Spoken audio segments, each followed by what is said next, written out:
Hello, hello, hello. Thank you guys for tuning in to another episode of Let's Talk About Relationships. It's me, Stephanie K. I am a certified life and relationship coach. And if you guys have been watching, I have been doing some shows for about a month or so now where I bring on different guests and we talk about different aspects of relationships in terms of dating. A couple of weeks ago, I did something about loneliness with Dr. Reverend James Tand. And last week we had Dee Woods who talked about tips for dating. And so I thought that to follow up with that, what would be great is if, okay, now we find the person that we want to be with. And so now how do we prepare for actually being married? And so for that, I brought some old friends on that I haven't seen in quite a while, but I'm really happy to have you guys here. Eric and Courtney Powell. Am I saying you guys' last name right? Yes, you are. Okay, and they are ministers and also have a marriage ministry and are marriage coaches. Do you guys call yourself life coaches or dating coaches or marriage coaches? Like, what is the title that you have there for your coaching? You want to answer that? Well, we call ourselves marriage readiness coaches. Marriage readiness coaches. Okay, I know there's so many different types of coaches. And the industry itself is like exploding. So you always need to ask people what exactly they specialize in. So I just wanted to clarify that. And so you guys have marriage readiness coaching and you prepare people for different aspects of marriage. And one of those things is getting ready for marriage. And so if you guys want to kind of introduce yourselves a little bit, tell people what you do, who you are, so they'll have some idea of the perspective you'll be speaking from, then we can go ahead and jump into the conversation. Sounds like a plan. Well, again, I'm Eric Powell. I'm actually, my wife and I, we are Connect pastors at Wheaton Christian Center. And one of our goals is to allow people to connect with the ministry, to fellowship and just to get to know each other. But one of our main focus areas is marriage and marriage readiness. We work with a lot of couples that are engaged or want to get married, or just people just want to find their way into marriage. And so we provide some tools and some resources and to help them walk through that process so that they can, our whole goal is so they can be happy and successful in the Lord, so they can have a happy marriage and stay in love for life. Exactly. Is our goal. Yeah, yeah. Courtney? Well, Eric and I have been married for 25 years. And so a lot of the stuff, well, probably all of the stuff that we share with the couples that we coach is, things that we have encountered, what we've learned on our own journey. And because, we are Christ followers, one of the things that I like to say is I can't tell you anything outside of the word and what we've learned as we've been walking this journey out. So we enjoy what we do. We enjoy helping couples, and we certainly enjoy helping people avoid some of the pitfalls and the landmines that we've stepped in, before we were married, as we were individuals trying to find our way. And then after we've been married, how we've allowed the Bible to be our absolute standard, and how we've used that as we've gone on our marriage journey. So we just like sharing that kind of stuff with people. Yeah, yeah. And, you guys, I'm not sure if you're familiar with the fact that I do have some books out there. And so I have a series of books, and the title of them are called God, Why Am I Not Married? 9 Reasons You Might Still Be Single. And what I have found, because the book kind of explores 9 different reasons why someone's prayers for a spouse might not be getting answered. But the unique thing about the book is that although it's geared towards single people, those same reasons that can stop you from getting a spouse can also become a problem in marriage if you do get married and still have those problems. And so although the topic that I think we'll be talking about today is directed towards single people, I'm sure married people can learn something from it as well. So I'm interested in seeing what you guys are going to talk about. And so you guys can go ahead. So, do you guys have like a list of tips, or like, how do you guys usually approach this topic? Yeah, we almost take every couple differently, but it depends on where they are. So sometimes we take them through an assessment just to kind of gauge, especially if a couples are really serious about getting married and they're engaged and they want to proceed. We have them go through an assessment just to really flush out some things in their background. The more things you flush out, the more things you talk about ahead of time, the less issues you'll have down the road. It's usually those things that have never been discussed, never talked about, never worked through. not on the same page, that they sooner or later they're going to pop up. And if you don't know how to deal with them and how to communicate and work through those, trouble is coming. And so we try to flush out as many of those things as possible, and at least give them the tools so that when they are going through whatever it may be, they can navigate through those rough waters. Because we've seen when they don't, we see what happens. Exactly. And so what is one of the, I guess one of the first things that you like, because I know like you're saying it's going to be different for different people, but what is one of the main things like you want to kind of highlight today? Well, I would say there are unspoken expectations that each person comes into the relationship with. And those expectations, sometimes we don't even understand the totality of them until we find ourselves in situations and the other person is not acting like we expect them to act. Yes. And then we have an issue. And so those expectations, oftentimes they come from how we were raised. Right. What we saw in the home. I didn't come from a two-parent home. Mm-hmm. So my perspective and my expectations were shaped by what I saw happen with my mom and my dad, who they weren't married. My dad wasn't really involved in my life. He didn't live with us. And so I came into the relationship with Eric with some unexpected or unspoken expectations, and he did as well. Absolutely. One thing comes to mind. I'll share a quick story. I found out one of the things that he was expecting from me is that I would do what his mom did in terms of remembering family members' birthdays. And getting the birthday cards and making sure that they were remembered, and getting those cards out and all of that.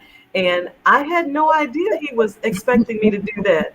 I had no idea that was kind of important to him. He saw his mom do that for their family, and for him it was just an automatic that would be something that I would do. And when he saw me not doing it, it raised a flag, right? Raised the flag. So, someone came out with a book years ago called "Your Wife Is Not Your Mama." So it's coming to that reality, realize that those expectations you may have, you really need to see where did they come from, why do you have those expectations. So it's really knowing about yourself. So you have to be able to deal with yourself, deal with those deep-rooted issues, things that, the way you do whatever you do. Why do you do those things, and why do you think that way? And that's for anything in life. It's not just even marriage. Any relationship, you have to really understand who you are and what sets you off in a certain situation. If you aren't able to dig up those things and understand those things, there's trouble's coming, no matter whether it's a relationship at work or a relationship with your future wife or in a marriage situation, whatever it is. But you've got to really begin to dig out, why am I the way I am? And how did I get this way? Is it okay? Yeah. So you have to really deal with those hard issues. And we really try to flush it out with couples to dig deep, talk about these things, flesh this stuff out, and talk through them, because it's when you don't, like you said, you have those expectations. I'm watching birthdays go by and those cards are going out, and it's like, nieces and nephews, what's happening here? Yeah. And I know sometimes I'm looking away, but I'm actually writing down notes because you guys are saying stuff, and I want to make sure I don't forget what I want to say. Okay. But I do think like that's one of the things that I try to focus on too, especially with my coaching, because I would say, based on what you guys are saying, that's probably one of the biggest problems is expectations. And we don't understand, a lot of it goes back to the mind and how our mind has been shaped until that point in our lives. And one of the things that marriage does, which I think is what God designed it to do, is to stretch you beyond the experiences that you have had thus far. And marriage is a very intimate, very close relationship that you usually do not have with many people in your life. Right. So it really has the ability to really stretch you beyond a lot of other things, a lot of other types of relationships. I mean, having kids stretches you in a different way too. So just like you said, it applies to so many different areas in your life, but marriage, I think, is especially designed to kind of stretch you in a special way. And so there's going to be bumps in the road, because when we have certain expectations, and like you say, it's based on how you're raised and things like that, they're automatically going to become a problem because you are not marrying yourself. Right. Exactly. Yeah. Exactly. So other people have stuff that they're raised to. And like, even in my situation, my husband is from a different country and a different culture. And we definitely had those same issues where we, had different ideas about stuff. And a lot of times these different ideas is where the problem starts. This how stuff kind of gets out of control. Then people get offended or they're hurt and, things like that. But it really all boils down to that expectation. And so I think it's really good for you guys to deal with people on that and to point that out, because I think that's the root cause of a lot of marriage problems. Absolutely. Right. I happen to believe that the investment in premarital counseling, that's the biggest investment that anybody can make. And even if you're not in a relationship right now, but you're marriage minded as a single, definitely take advantage of that counseling, because you have certain things that you bring to the table. And oftentimes when we're looking to get married, we're so focused on, I want a man that does this, I want somebody that has this, I want somebody that looks like this. And I really think we need to put that on pause for a minute. Yes, absolutely. And look at ourselves and find out, what am I bringing to the table? I mean, what is my marriage readiness factor? If it, how marketable am I looking to somebody else that's looking to be married, and really get ourselves ready in, emotionally, spiritually, physically, financially. Yeah, exactly. One of the things that what stands out to me, what you're saying, is that especially with the coaching and the premarital counseling, is that this is something you really can't do on your own, because if you just keep looking at yourself and me, you think you're fine. Like, you have some people who think they're the pick of the litter, but then when you get somebody else, you find out that all this great stuff that you think about yourself, they don't necessarily think is so great. So I do think it's important to, go outside of yourself to prepare for marriage, and not just create this checklist in your mind. Right. I have my credit right and I'm this and I'm that, because you really need that view from someone else's eyes about, the stuff that you need to work on. So that's, to me, is another important part of what you're saying. Right. And then there's this perspective of counseling and coaches, I don't need that, or that's for other people. And so there's this whole, mindset in society that, especially if you use the word counseling, well, I don't need counseling. I'm not messed up. I'm not, but you have to really look at it. All the greats have coaches, exactly. Athletes, people in the industry, music industry, whatever it is, they have coaches, and coaches really help them see things that they may not see from their perspective. And so you're right. That's absolutely right. It's so critical that we consider that and focus on that, to realize that they may bring out things you may never think of, or perspective you've not even thought about, that will open your eyes up to, some important things you need to consider.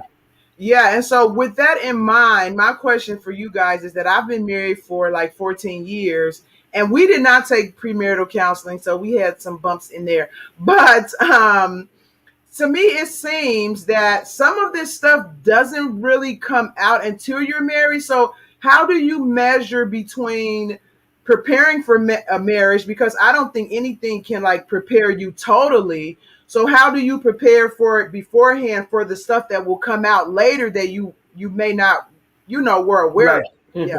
Let me share this. When we were getting engaged and going through marital counseling at our church, we were pretty much told, don't set a date, because we don't know when this marriage counseling is going to end.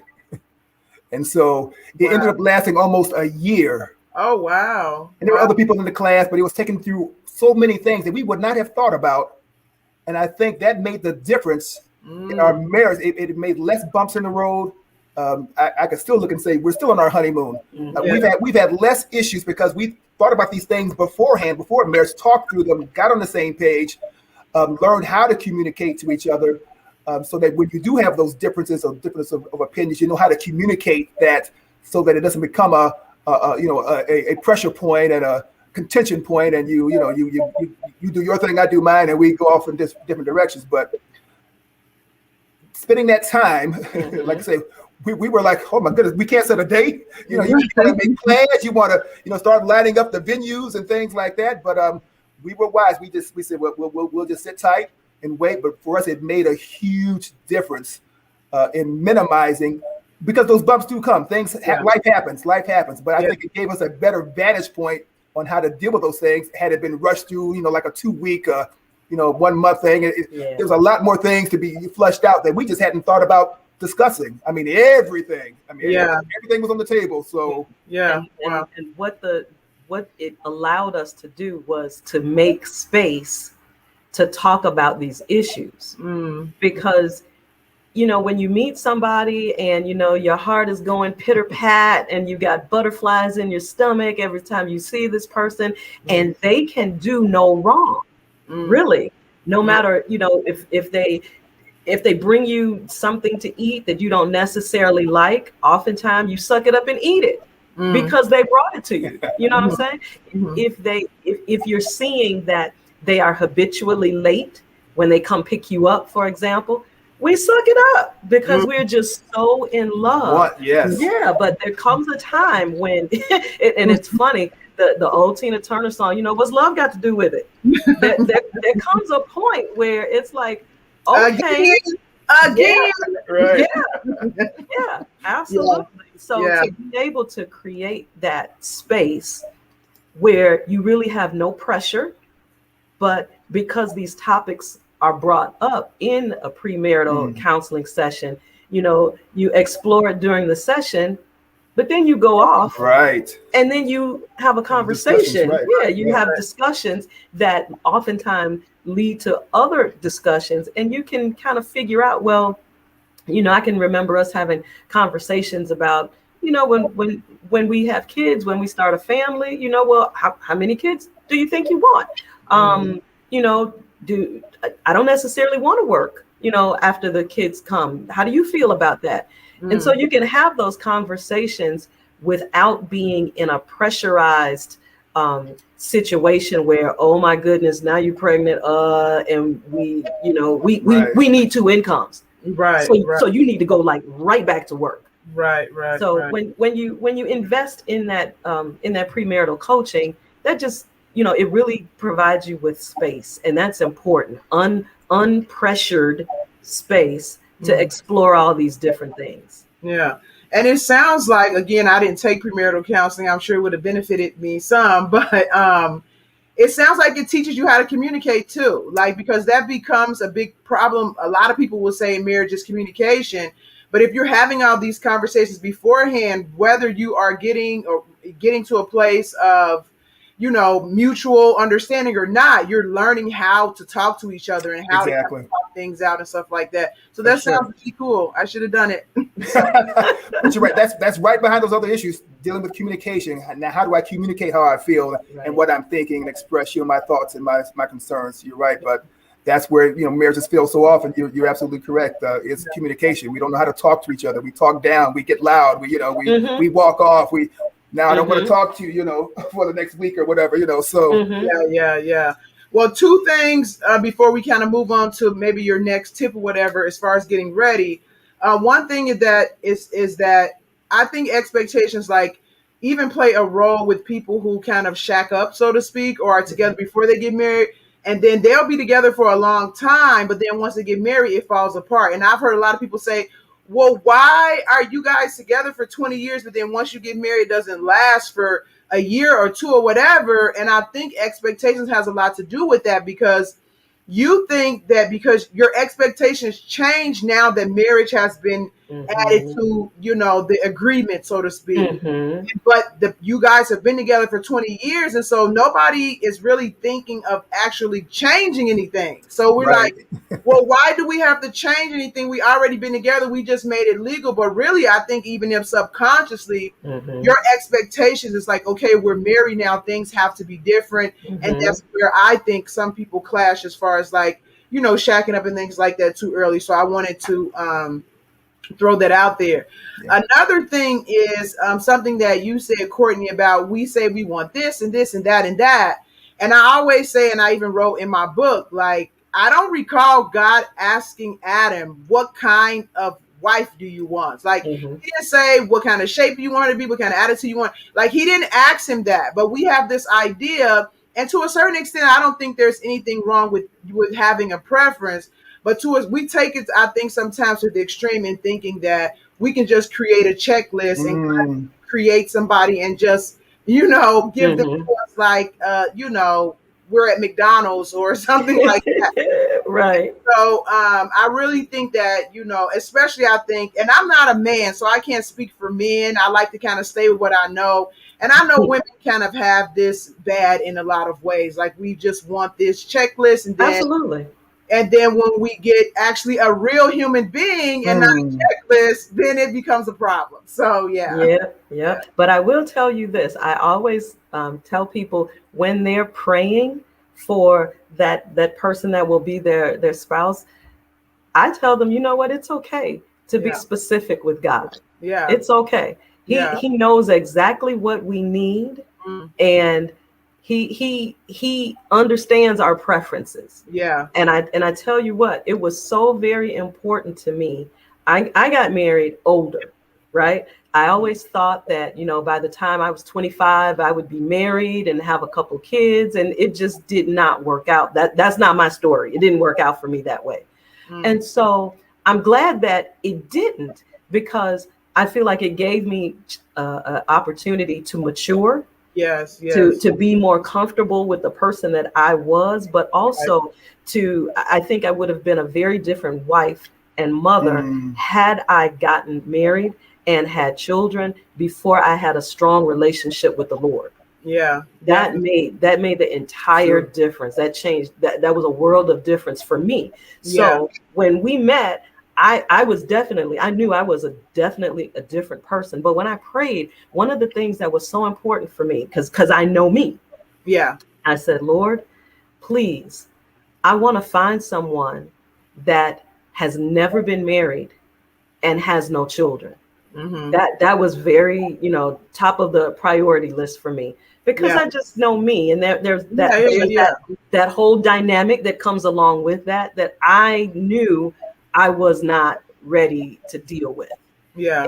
And I knew it was a tall order, considering, how old I was, late 20s, almost 30. I knew that was a tall order, but God is good. He is faithful, and he knows exactly what we need, and he knows how to make sure the paths intersect. Yes, he does. Now, when I was single, I had gotten saved and living for the Lord, and found this new church home, and wanted to have a family. I wanted to be married. I saw these families. I said, I want that. And so I could easily, find someone to date, and stuff would just get messed up somehow. And I finally just turned it over and said, well, Lord, you pick the person. My choices have been horrible. I'm going down the wrong path, beat up the wrong alley. I said, you pick the person. I was ready just to even go to my pastor and say, hey, pastor, I'm making poor choices. I want to get married. You find someone for me. I was willing to do. I didn't do that, but I was at that point ready to do that, because when I first found this lovely church home, I met this young lady. We got engaged, went before the pastor, and he pointed the finger of authority at me and said, you're not ready. And in my heart, I knew I wasn't ready. I was a young, immature. I didn't even have a job. I want to get married. How am I going to, take care of someone, I wasn't getting married. So I had enough sense to listen to him and says, he knows something I don't. So we broke up, and the young lady left the church, but I stayed put, because I said, what they have here, I need this information. I need to grow as a mature man of God. And so I would pray a prayer, but Lord, if I'm looking at the wrong person, don't even let it get to first base. Break it up. Don't let it get anywhere. And I would find myself liking someone, all of a sudden something would break up. Then the Lord would remind me of that prayer. Didn't you pray? If it's not the right person, I'm going to break it up. So I had a piece of just waiting for him. And I'm so thankful that I waited for the right one. Right. God, so like you say, Adam didn't, he didn't have any input. So I was at that point. I don't want the input, because my input seems to mess up every time.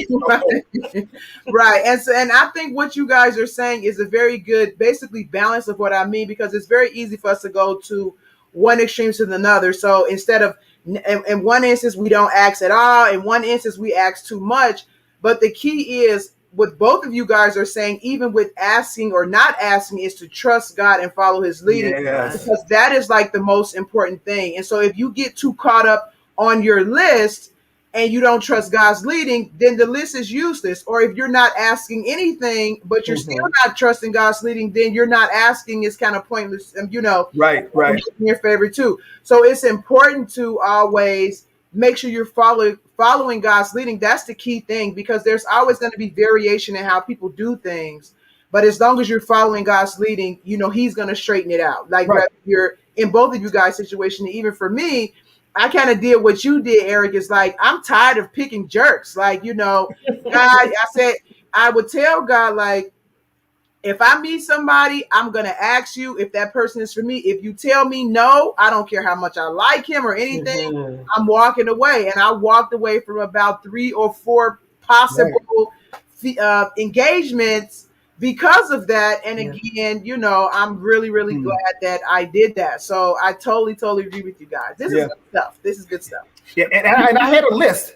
And the beautiful thing is God answered that list in the midst of, but for me trying to select people from that list, I would have messed up. I would have missed it. They might have had some of those things, it might have been some similar things, but it wouldn't have been what God had in store. So exactly, because even with the list, we are missing a lot of stuff with that list, and God knows. Like He knows if you don't necessarily need a wife with long hair, that the one with short hair, is the one that's going to get you where you need to go. So just trust God. So true. Yes. You don't have to trust God. Yeah. Bottom line. Trust God. Yep. Okay, so what is some other things that you kind of pinpoint with couples as far as getting prepared? Well, I would say this, and it follows right behind what we're talking about in terms of asking and trusting God. I think you need to pay attention to what your parents and what your very close friends, pay attention to their input when it comes to somebody that you're seriously involved with and you are thinking about being married. If everybody is kind of saying, I'm not sure that's the right guy. I mean, I know you like him and all, but if they're seeing things that you don't see, and they're not coming from a place of jealousy or anything like that, that these people love you and they have your best interest in mind, but they are hesitant in some way, I would say pay attention to that. It doesn't mean that you necessarily have to break things off, but it may mean you need to slow things down. Yeah, good point. Yeah. Yeah. You have anything to add to that, Eric? That was my situation. With the first time I was engaged, everybody in my family was like, no, but I couldn't see it because I wanted to get married. Yeah. But I'm so glad that I had enough sense to go to a pastor, and he told me, you're not ready, and I was able to listen.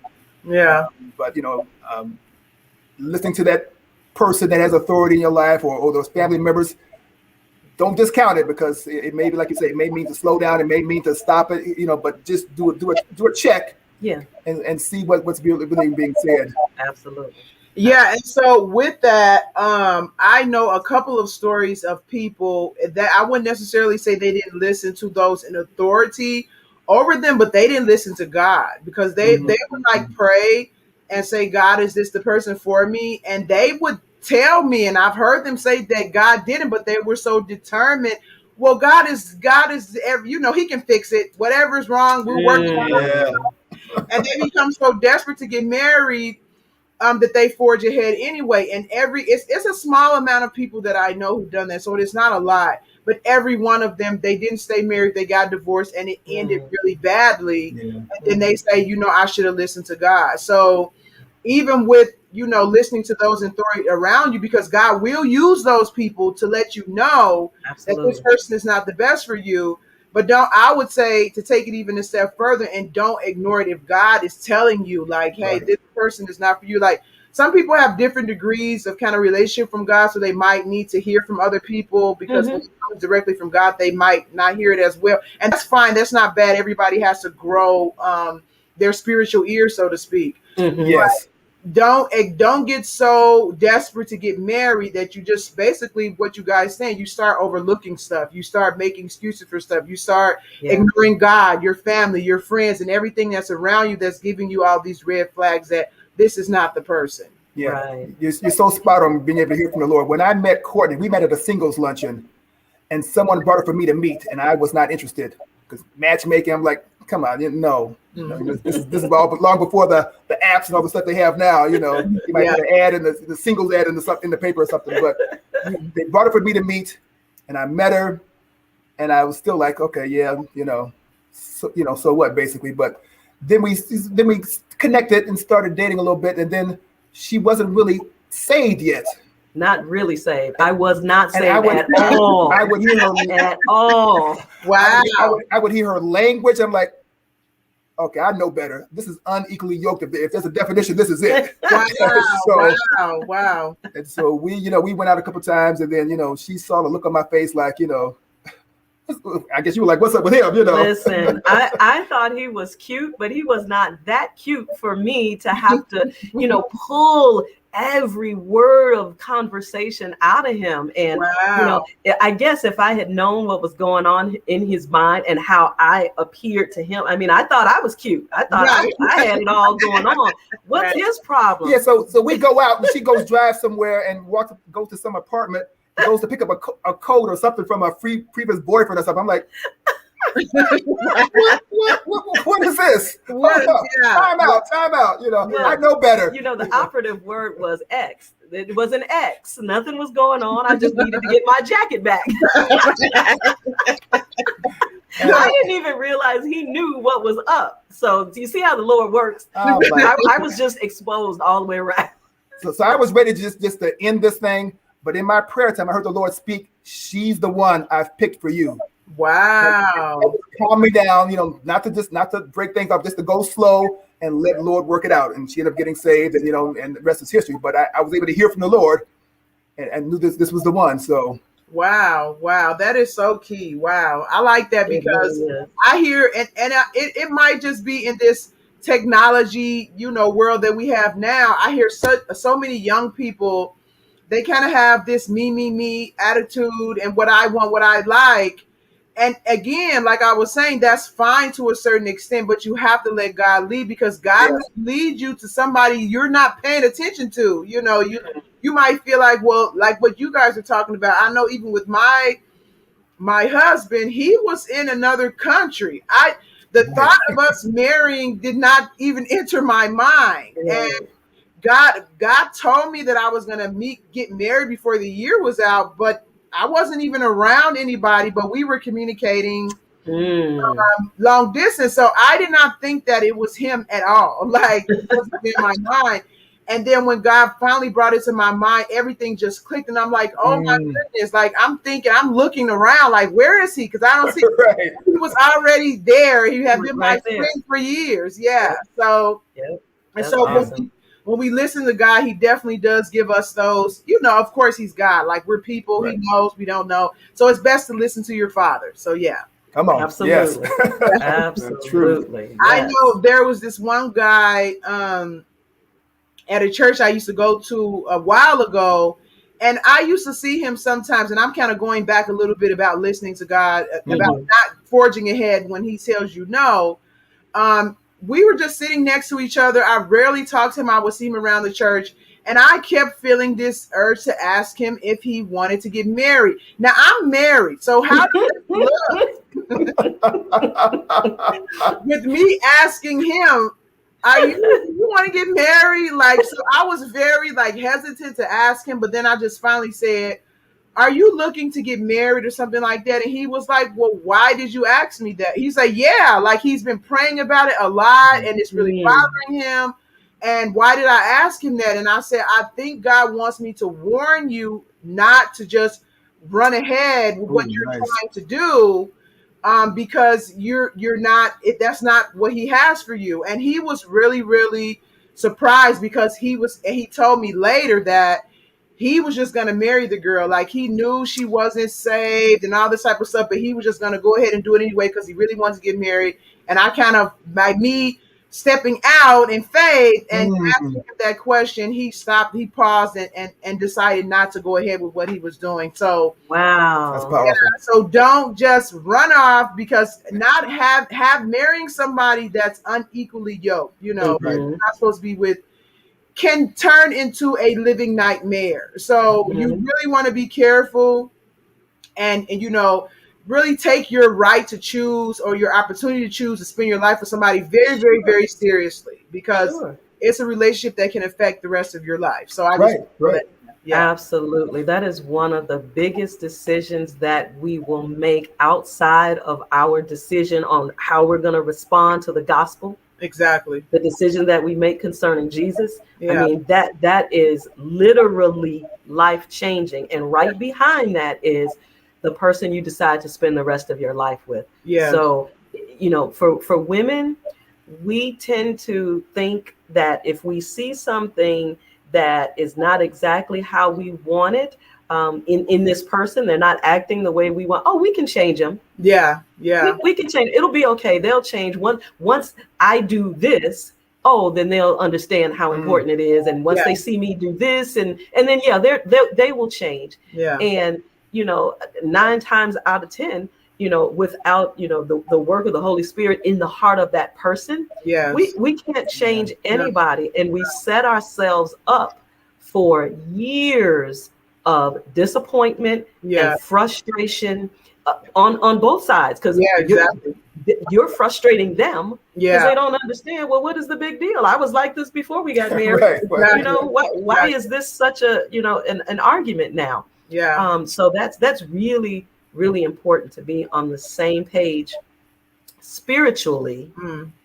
And if you're not, take the time and just explore that, because some people are okay with, well, yeah, um, my wife or husband, they're not really involved so much in the church, but I am. Mm. But what about when children come on the scene? Exactly. Exactly. How are you going Right. to raise them? Mm. I mean, this is the same thing sometimes couples of interfaith couples have to deal with. For example, one is a Catholic maybe, and one is a Protestant, or one Yeah. is a Christian and one is Jewish. So those are some of the things that you really need to give yourself time to explore and get on the same page before something happens, and then it's the heat of the moment, and then you're in an argument. Yeah. Yeah. So it You've really, invested so many years yeah. into stuff. Yeah. So, okay. So we know to follow the Holy Spirit and things like that. And he will kind of lead you and stuff. But what would you guys say are, okay. And you guys also mentioned to make sure you're on the same page spiritually. But are there any other things that you would say are like definite red flags that you really need to like take some steps backwards? Like, can you guys think of anything that you think are like, Courtney Oh shaking yeah. her head, like, yeah, yeah, Absolutely. For women, I would say pay close attention to how your guy treats his mother mm, mm, yeah, and his elders. mm, Pay very close attention to that. Pay mm, close attention if his family is primarily women. If his dad isn't in the picture, he mm, doesn't have his dad, or he doesn't Okay. have a strong father figure yeah, in wow, his life. If most of the voices in his life are from women, and if they're very strong, opinionated women, I mean, pay attention to that dynamic. yeah, Pay exactly, attention, wow, because oftentimes those voices don't go away, mm, Right. and they may begin to overpower your voice of influence in the in marriage, your relationship. yeah, wow, wow. Wow, that's a good one. Trouble's coming, so watch out for that one. If you're not watching out for that, Eric, do you have anything like for men? Because I'm curious as to what a man from a male's perspective. I always try to gauge where men are at, understanding that they're going to be held responsible for this marriage. Mm, As the head of the household, doesn't mean they're smarter, better, or anything else, but God's going to hold them accountable for their marriage. Do they understand what that means to be accountable? So that means, are you willing to take the high road when something happens? Are you willing to do the right thing? Are you willing to say, I'm sorry first? mm, What things are you willing to do as a man? And so I try to gauge where they are on that level of understanding their manhood and their position as the husband mm, or future husband. Do you understand what that means? Do you understand yeah, that that you're supposed to lay down your life for this woman? Are you willing to do that? Are you willing to sacrifice? Right. And so gauging where they are on that plane there tells me a whole lot about, maybe where they need to get to before they need to move any further. Exactly. And I think something that you guys are saying is important too, is that a lot of these things doesn't mean you're not going to get married. It just means you need to wait and kind of work on it. Yes. Because a lot of times, especially when it comes to marriage, because I talk about in one of my books how we just create this picture perfect puzzle piece person that's going to fit in our lives so great. And when we do that, it makes us very, very eager to have it. Because to us, it's like, what's the holdup? Like, this is what we need. Right. But a lot of the time, we need to actually grow into that role. We need to take our time and be prepared for that and understand that we're not going to get like a perfect spouse or somebody who's going to fit in our life so great, because even people think like if God sends you somebody, the person's going to be perfect. No, there's no perfect people. If you get somebody, say that again for the people in the back. Yeah, say that one more time. Yeah, and so you have to be prepared for what's coming instead of just looking at it. And so I really like that you guys are saying this is not no, you can't get married. This is you need more time to prepare to be married. And so because I remember being single. I've been married for a while, but I remember being single and how eager I was and the things like that. And sometimes you just need to slow down a little bit. So true. Yeah. So true. Yeah. And then we also try to gauge their level of understanding of what commitment is. Are you really committed to make this work? Yeah. Are you willing to do whatever it takes? Are you committed? And we always share what our pastor used to say about commitment. Commitment is like being on an airplane and you put on a parachute and you jump out that plane. You're committed. Whether that parachute opens or closes, you're committed. You're going down. Are you committed to make this marriage work? Whether things happen good or bad, are you committed? Right. And so we try to understand their level of commitment, and do they understand what commitment means? This is for the long haul. This is not for, until I'm mad and I go my way, you go yours. Right. Are you really committed? That means divorce is not an option. So I don't come into this in the back of my mind thinking, well, if it doesn't work out, we'll be friends, but we're going to go our different. Right. Yeah. We'll just get a divorce. Yeah. No. Commitment is, divorce is not an option. We're going to figure a way. We're going to work it out. We're going to let the word of God, for those that are Christ followers, we're going to let the word of God be our absolute standard, and our opinions and perspectives and all of that. We're going to get together and we're going to bring those in line with the word, and we're going to do that together. And if that means getting some counseling or some coaching while you're married, do it. It's worth it. The value is worth it to make this thing work. And so exactly. Wow, this is good. So, what other things do you guys, because we're getting close to the end here, so I just want to make sure I give you guys time to address your biggest points that you like to bring out for people when they're trying to get prepared for marriage. So you talked about expectations, and then you talked about, I'm sorry, my mouth is getting a little bit dry from talking. I forgot to get my water. And then the second point you made was about being on the same page spiritually. Sorry. We're talking about a lot. So, so is there anything else that you guys like? Yes. The biggest thing for me, and one of the things I think really helped us, we would have, even before we were married, we would have a vision day. And the vision day is where we get alone, go somewhere where there's a library or go on a picnic, but we map out what are the things we want to do in our life. What is the vision I have for myself? What is the vision Courtney has for herself? What is the vision we have for things, doing it together? So we want to, draw those things out, write those things down, do a vision board, whatever it takes. But we have a vision day where we talk about what are our financial goals? What are our career goals? What do we want to, how involved do we want to be in the church, in the ministry? For our family, what is our vision for our family? And so we every year we'll go through that and try to rehash and see if we need to tweak things or change course.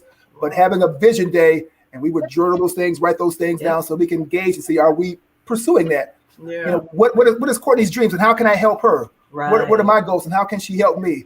What are the things the Lord has us doing together that we want to be on the same page? Because oftentimes we see couples get married, and after the kids are gone, they're on different pages. There's two different visions. There's division. And so you want to stay unified so that you're doing something together. Why did the Lord bring you two together? Exactly. What was his purpose in that? So we really stress having some kind of vision day or some time where you really brainstorm and dream big of the things you want to accomplish as a couple. Absolutely. Wow. Because Wow. each of you individually has a God assignment, right? Mhm. But there's a reason that God put you and your spouse together, because there's something that you can only accomplish Together. with this person, right? Together. Right. And I also believe that, you know, individuals have purposes, couples have purposes, the family unit has a purpose, and so on. You know, every organization, you know, God puts it together for a particular purpose. And we call it Vision Day.